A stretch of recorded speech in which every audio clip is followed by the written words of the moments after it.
चलिए आज स्टार्ट करते हैं एम्प्लॉय स्टेट इंश्योरेंस एक्ट में मौसमी कारखाना या सीजनल फैक्ट्री इसको कहते हैं, सीजनल फैक्ट्री।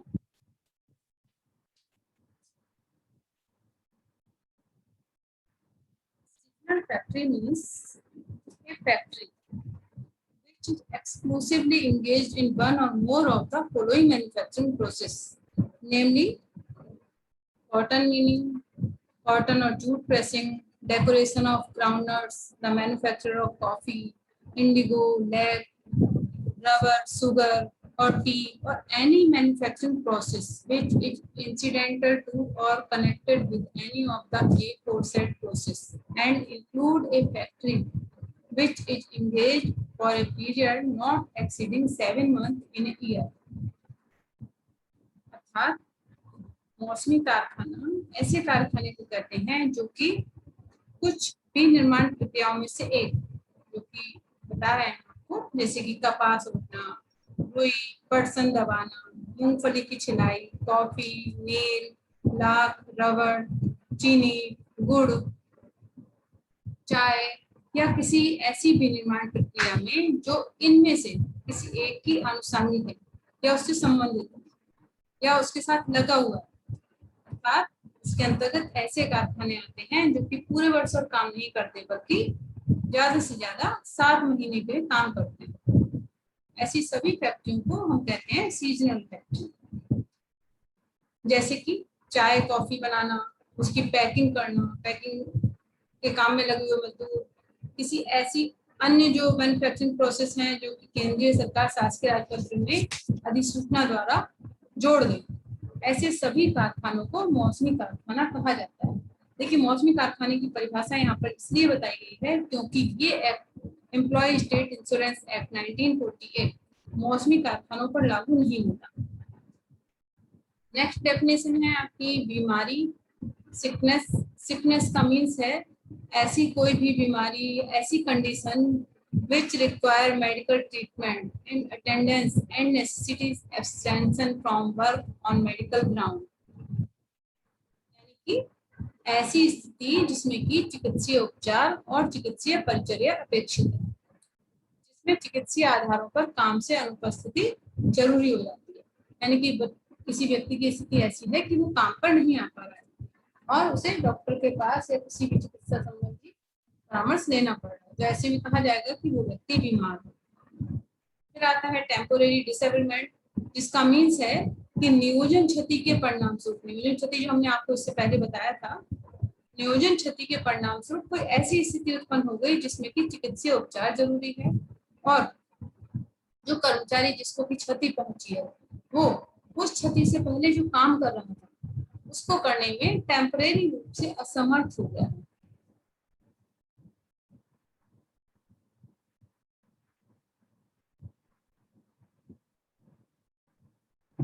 तो वहां कहा जाएगा कि उसको अस्थायी निःशक्तता हुई है। नेक्स्ट डेफिनेशन है वेजेज, मजदूरी। मजदूरी की डेफिनेशन आपको पहले जितने भी एक्ट पढ़ा है हमने उन सभी में बताई है, वही ऐसी परिभाषा यहाँ पर भी दी हुई है, सेम डेफिनेशन है। नेक्स्ट है वेज पीरियड या मजदूरी अवधि। मजदूरी अवधि का मीन्स है the period in respect of which wages are ordinarily payable to him, whether in term of contract of employment, express or implied or otherwise। यानी कि वह कालावधि जिसके बावजूद या जिसके लिए मजदूरी सामान्य तौर पर या नियोजन की संविदा में अभिव्यक्त या विवक्षित निर्बंधों के अनुसार या अन्यथा देय होती है, उस अवधि को हम कहते हैं मजदूरी अवधि। सामान्यतः देखिए 1 महीने की अवधि मानी जाती है, लेकिन ये इससे कम भी मानी जा सकती है, जैसे पर डे, पर वीक, ये भी मजदूरी अवधि कहलाती है। नेक्स्ट आपका इसके बाद जो नेक्स्ट क्वेश्चन आता है सेक्शन 3 से स्टार्ट होता है, आपका नया चैप्टर भी स्टार्ट होता है और नया क्वेश्चन भी यहाँ से बनता है, establishment of employ state insurance corporation. आपके यहाँ क्वेश्चन आता है यहाँ पर कि कर्मचारी राज्य बीमा निगम, इस पर शॉर्ट नोट लिखने के लिए आता है, कर्मचारी राज्य बीमा निगम ये स्टार्ट होता है आपका सेक्शन 3 से। सेक्शन 3 में इसकी बताई है स्थापना, की स्थापना कैसे होती है। स्थापना के लिए कहा गया है धारा 3 में, कर्मचारी राज्य बीमा निगम की स्थापना कौन करेगा, सेंट्रल गवर्नमेंट। कैसे, may by notification in the official gazette, शासकीय राजपत्र में अधिसूचना जारी करके कर्मचारी राज्य बीमा निगम की स्थापना की जाएगी। और किस तिथि को की जाएगी, इसके बारे में भी केंद्रीय सरकार शासकीय राजपत्र में अधिसूचना जारी करके निश्चित करेगी। और इस निगम का नाम होगा कर्मचारी राज्य बीमा निगम। इसी में इसकी विशेषताएं बताई गई हैं कि ये क्या क्या करेंगे या क्या इसकी विशेषताएं होंगी। तो कहा गया है देखिए सब सेक्शन 2 में, सेक्शन 3 के सब सेक्शन 2 में, the corporation shall B a body corporate by the name of employees state insurance corporation having perpetual succession.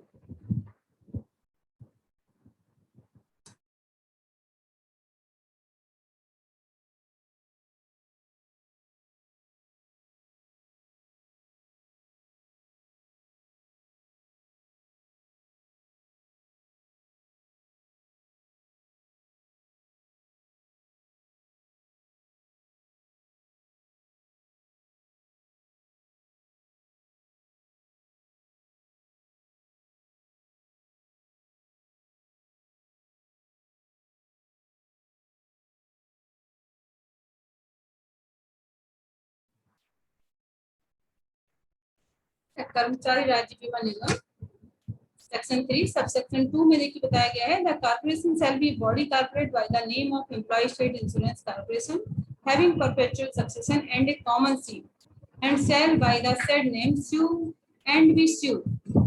अर्थात कर्मचारी राज्य बीमा निगम एक निगमित निकाय होगा और उसका शाश्वत उत्तराधिकार और उसके सामान्य मुद्रा होगी। निगम पर न्यायालय में बात प्रस्तुत किया जा सकेगा और निगम भी न्यायालय में बात प्रस्तुत कर सकता है। ये सारी इसकी विशेषताएं हैं। फिर सेक्शन 4 जिसमें कि बताया गया है कि निगम का गठन किन किन सदस्यों से मिलकर होगा। निगम का गठन किन किन सदस्यों से मिलकर होगा, इसमें एक लिस्ट बताई गई है। देखिए, the corporation shall consist of the following members namely, सबसे पहले चेयरमैन यानी कि अध्यक्ष, उसको कौन अपॉइंट करेगा, बाय द सेंट्रल गवर्नमेंट, केंद्रीय सरकार द्वारा निर्देशित अध्यक्ष। सेकंड है केंद्रीय सरकार द्वारा निर्देशित उपाध्यक्ष यानी कि vice chairman to be appointed by the central government. Third person जो होगा not more than 5% to be appointed by the central government. ये कहा गया है कि केंद्रीय सरकार द्वारा कम से कम 5 नाम निर्देशित व्यक्ति। Next, 1% each representing state government, जिन राज्यों में यह लागू है स्टेट एम्प्लॉय स्टेट इंश्योरेंस है, वहां के सदस्यों का प्रतिनिधित्व करने वाला एक एक व्यक्ति, उसको कौन निर्देशित करेगा, स्टेट गवर्नमेंट उसका नाम निर्देशित करेगी।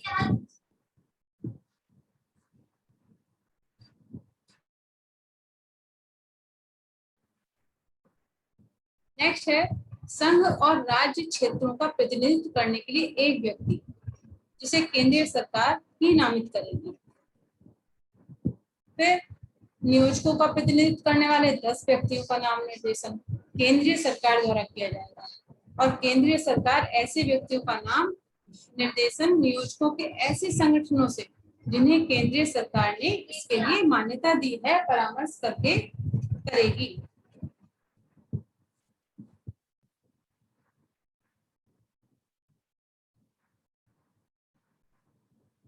ठीक है, अगला बताया गया है कि नेक्स्ट कौन सदस्य होंगे, तो उसके लिए कहा गया कर्मचारियों का प्रतिनिधित्व करने वाले 10 व्यक्ति। देखिए, इससे पहले कहा गया नियोजकों का प्रतिनिधित्व करने वाले 10 व्यक्ति जिन्हें की केंद्रीय सरकार नाम निर्देशित करेगी। और नेक्स्ट है कर्मचारियों का प्रतिनिधित्व करने वाले 10 व्यक्ति जिनका नाम केंद्रीय सरकार द्वारा ही नाम निर्देशित किया जाएगा। ऐसे व्यक्तियों का नाम निर्देशन केंद्रीय सरकार कर्मचारियों के ऐसे संगठनों से जिन्हें केंद्रीय सरकार द्वारा उस प्रयोजन के लिए मान्यता दी जाए उनसे परामर्श करके करेगी। अब देखिए यहाँ पर नियोजकों का प्रतिनिधित्व तो सरकार ने कर दिया, लेकिन कर्मचारियों को प्रतिनिधित्व करने के लिए जो 10 व्यक्ति चुने जाएंगे उनका नाम निर्देशन कौन करेगा? Central government. और जो सेंट्रल गवर्नमेंट का नाम देगी वो कैसे देगी? वो कर्मचारियों के संगठनों से, जो कि मान्यता प्राप्त संगठन है, उनसे सलाह लेगी, उनसे परामर्श लेगी। उसके बाद कर्मचारियों का प्रतिनिधित्व करने वाले 10 व्यक्तियों को इस कारपोरेशन का, कर्मचारी राज्य बीमा निगम का सदस्य बनाया जाएगा।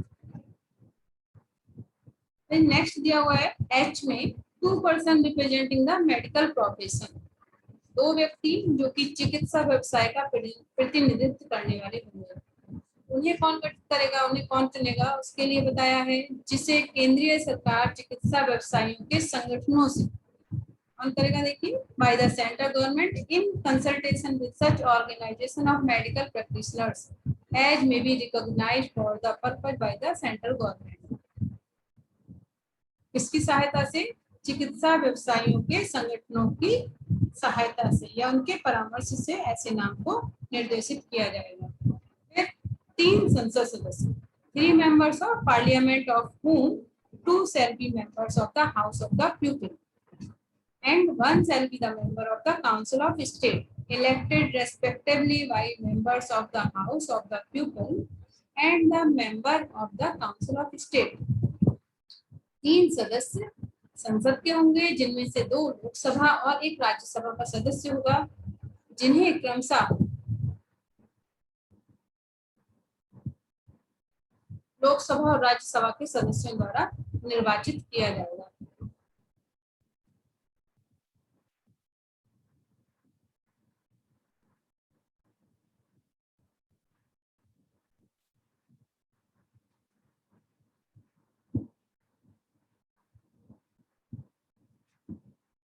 और लास्ट है the director general of the corporation, ex officio, निगम का एक महानिदेशक होगा जो कि पदेन सदस्य होगा। इस प्रकार से अधिनियम की जो धारा 4 है उसमें निगम का गठन बताया गया है, जिसमें कि लोकसभा से 2, राज्यसभा के 1 सदस्य को छोड़कर अधिकतर व्यक्ति नाम निर्देशन पर आधारित है। लोकसभा और राज्यसभा के जो सदस्य होंगे उनका वो निर्वाचन के आधार पर भेजे जाएंगे। और जिन राज्यों में अधिनियम लागू है वहां की सरकारों द्वारा एक प्रतिनिधि का नाम निर्देशन किया जाएगा। अन्य सदस्य जैसे कि अध्यक्ष, उपाध्यक्ष, 20 तक अन्य सदस्य, संघ राज्य क्षेत्र का प्रतिनिधि, इन सबका निर्देशन कौन करेगा? Central government. इसके अतिरिक्त नियोजकों के 10 प्रतिनिधि, कर्मचारियों के 10 प्रतिनिधि, चिकित्सा व्यवसाय का प्रतिनिधित्व करने वाले 2 व्यक्ति को उन संगठनों से परामर्श करके निर्देशित किया जाएगा जो कि मान्यता प्राप्त हैं, और ये काम भी केंद्रीय सरकार ही करेगी। और जो निदेशक होगा, निगम का महानिदेशक, वो पदेन सदस्य होगा।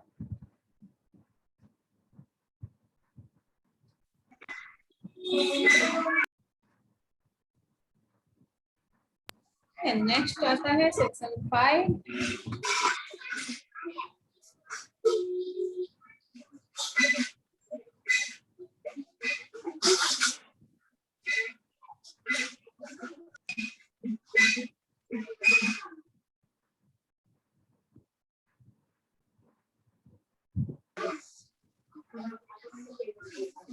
सेक्शन 5 में बताया गया है निगम के सदस्यों की पदावधि क्या होगी। जो सदस्य चुने गए हैं सेक्शन 4 में, ये कितने समय के लिए चुने जाएंगे? तो देखिए सेक्शन 5 से otherwise expressly provided in this act the term of office of members of the corporation other than the member referred to in clause A, B, C, D, E of section 4 and the ex officio members shall be 4 years commencing from the date on which they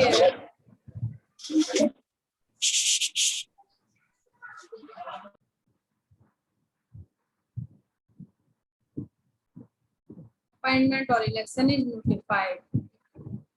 section 5 में term of office of the members of the corporation, इन व्यक्तियों के पदावधि क्या होगी इसके बारे में बताया गया है।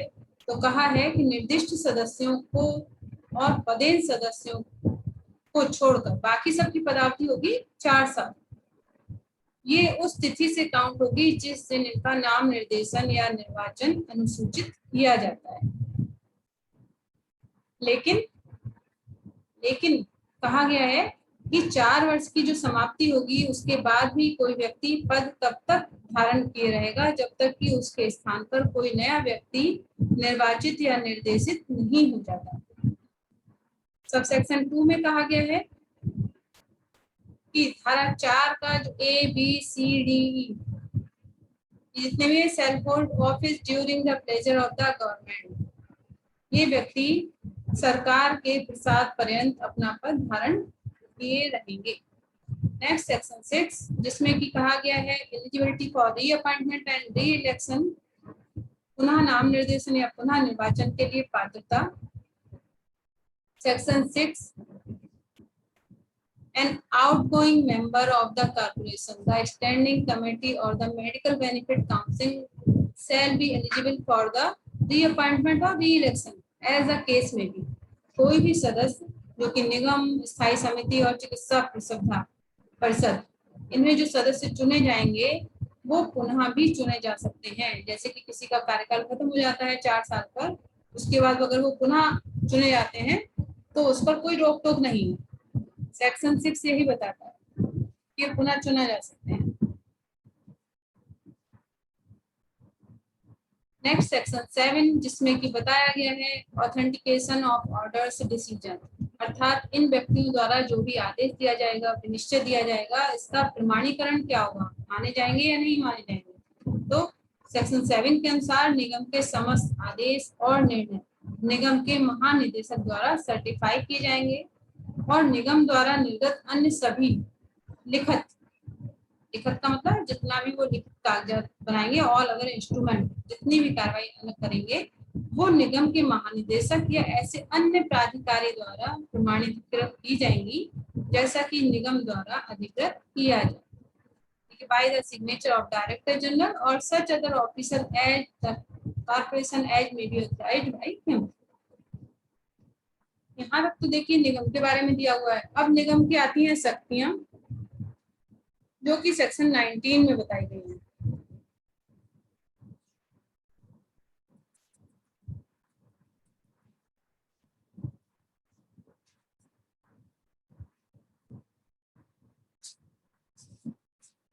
सेक्शन 3 में कर्मचारी राज्य बीमा निगम की स्थापना, सेक्शन 4 में निगम का गठन, सेक्शन 5 में निगम के सदस्यों की पदावधि क्या होगी, सेक्शन 6 में पुनः नाम निर्देशन या पुनः निर्वाचन के लिए पात्र होंगे या नहीं होंगे, सेक्शन 7 में आदेश और विनिश्चय आदि का अधिक प्रमाणीकरण क्या होगा। यहाँ तक आने के बाद अब आता है कि कॉर्पोरेशन की शक्तियां क्या क्या होंगी, निगम क्या काम करेगा। तो सबसे पहले सेक्शन 19 में कहा गया है corporations power to promote measures for health किसी ऑफ इंश्योर्ड पर्सन, बीमाकृत व्यक्तियों के स्वास्थ्य आदि के संवर्धन के निमित्त उपाय करने की निगम की शक्ति। धारा 19 में है निगम क्या करेगा, बीमाकृत व्यक्तियों के स्वास्थ्य कल्याण की अभिवृद्धि के लिए और उन बीमाकृत व्यक्तियों के पुनर्निर्वास के लिए, पुनः नियोजन के लिए ऐसी परिसीमाओं के अंदर निगम की निधियों को खर्च करेगा जैसा कि केंद्र सरकार निश्चित करे। साफ साफ बता रहा है इसमें कि निगम की शक्ति क्या होगी। तो निगम क्या करेगा, in addition to the scheme of benefits specified in this act, इस अधिनियम में कई प्रकार के लाभ प्रदान किए गए हैं जैसे कि सुविधा, चिकित्सा सुविधा या आपकी डिसेबलमेंट बेनिफिट या आपको कहा गया maternity benefit, thunder benefit, disable benefit, ये सारे बेनिफिट हैं जो कि बीमाकृत व्यक्तियों को प्राप्त है और निगम इन्हीं सारे जितने भी स्कीम चलाई गई हैं इनके लिए कार्य करेगा। फिर सेक्शन 20 जिसमें बताया है निगम के अधिवेशन कब कब होते हैं, निगम कब कब अपनी मीटिंग कर सकेगा। सेक्शन 20 देखिए meeting of corporation standing committee and medical benefit council, हम सिर्फ यहाँ पर निगम के बारे में पढ़ रहे हैं। तो meeting of corporation subject to any rules made under this act, the corporation, the standing committee and the medical benefit council shall meet at such time and place and shall observe such rule or procedure in regard to transaction of business at their meetings as may be specified in the regulations made in this behalf. कब कब होंगी इनकी meeting? तो अधिनियम की धारा 20 में बताया है कि निगम के अधिवेशन समय समय पर और ऐसे स्थान पर आयोजित किए जाएंगे जो इस प्रयोजन हेतु अधिनियम के अधीन बनाए गए विनियमों द्वारा निर्दिष्ट किया जाए। ठीक है, स्पेशल कोई नहीं है, पहले से कोई प्रोविजन नहीं दिया कहाँ मीटिंग होगी, लेकिन जैसा जैसा समय समय पर निश्चित किया जाए उसके अनुसार निगम की बैठक होगी। और इसमें लास्ट आता है प्रोविजन निगम का निरसन या निगम कैसे भंग होगा, कैसे समाप्त होगा, जिसके लिए सेक्शन 21 दिया हुआ है एक्ट में, सप्रेशन ऑफ द कारपोरेशन, निगम की समाप्ति या निगम को कैसे निश्चित किया जा सकता है। तो अधिनियम की धारा 21 सब सेक्शन 1 इसमें बताया है केंद्रीय सरकार अधिकृत है, कौन?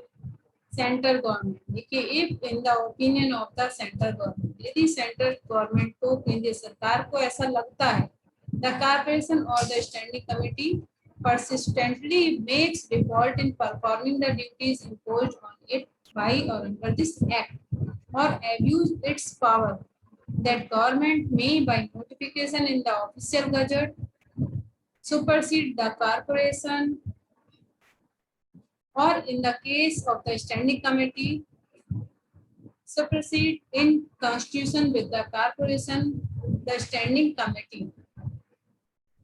अर्थात यदि केंद्र सरकार की राय में निगम इस अधिनियम द्वारा दिए गए अपने कर्तव्यों का लगातार पालन नहीं करता है या निगम अपनी शक्तियों का दुरुपयोग करता है, परंतु केंद्रीय सरकार सेक्शन 21 सब सेक्शन 1 के अधीन कोई अधिसूचना निकालने से पहले निगम और स्थायी समिति, हम निगम की बात कर रहे हैं तो निगम के लिए ही लिखेंगे कि निगम को यह दर्शाते हुए कि क्यों ना उसे समाप्त कर दिया जाए, एक अवसर जरूर प्रदान करेंगे ताकि वह अपने ऊपर आरोपों पर स्पष्टीकरण।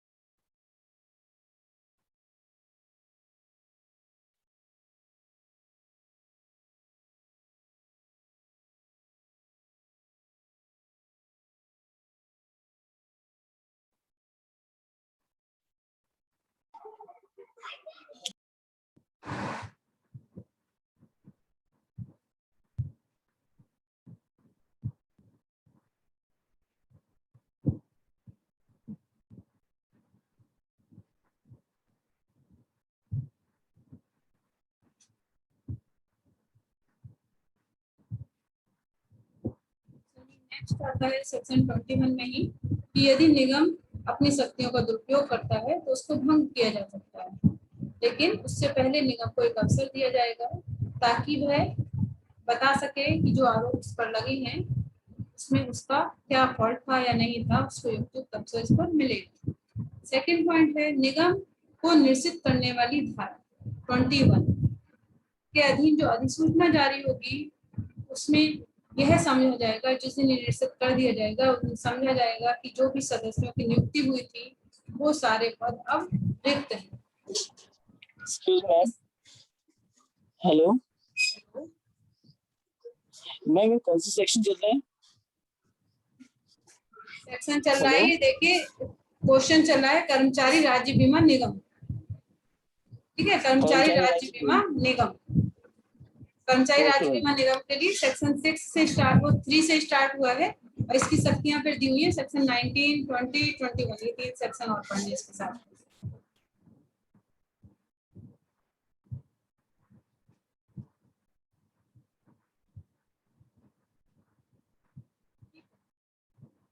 फिर सेक्शन 21 में ही आगे बताया जाता है सब सेक्शन 3 में